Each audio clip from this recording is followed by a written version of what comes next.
सपूतों और हम इतिहास बनाएंगे।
बुद्ध आए तुमको जगाए चले गए, कबीर आए जगाए चले गए, नानक आए चले गए, कभी आओ बाबा साहब आए जगा करके चले गए। वही कौने खेत की मूली है, हम पर कौने खेत की मूली है, अब तुम कहा जगह हो मेरे भैया कहना है। अरे उठो डरा के पीर सपूतो हम इतिहास बनाएंगे। लूट रहे जो यहाँ पे आप सुनाए।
ज्योतिबाराव माता सावित्रीबाई फूले का बहुत बड़ा त्याग रहा है।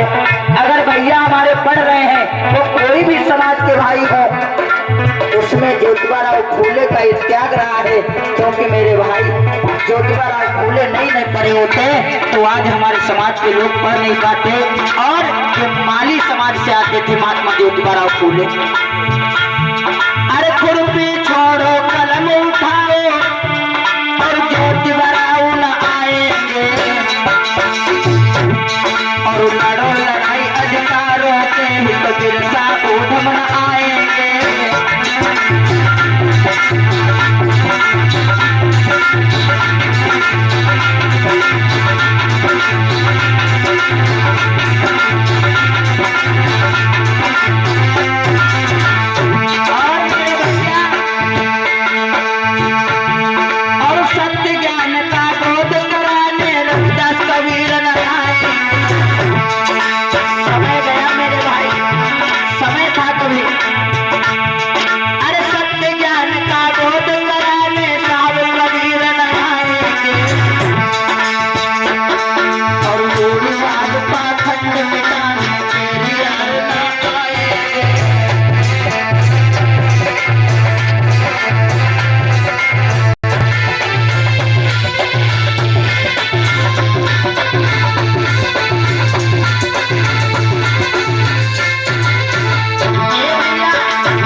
जमीन 67 बीघे जमीन बेच करके एक प्रेस लगवाया और रामास्वामी नायकर के द्वारा लिखी हुई किताब जो अंग्रेजी में लिखी हुई थी ट्रू रामायण, जिसका नाम है ललई सिंह यादव ने नाम रखा सच्ची रामायण।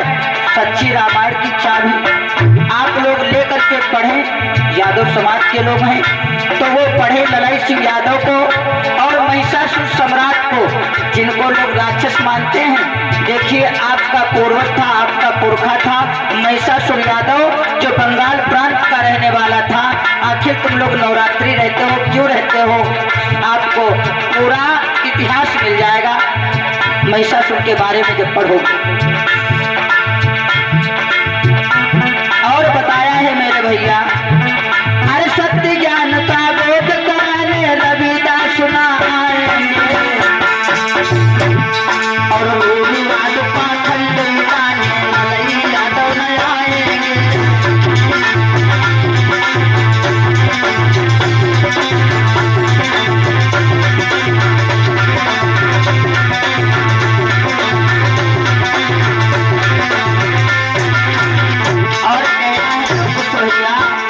अंतिम लाइन बहुत अच्छी है क्या?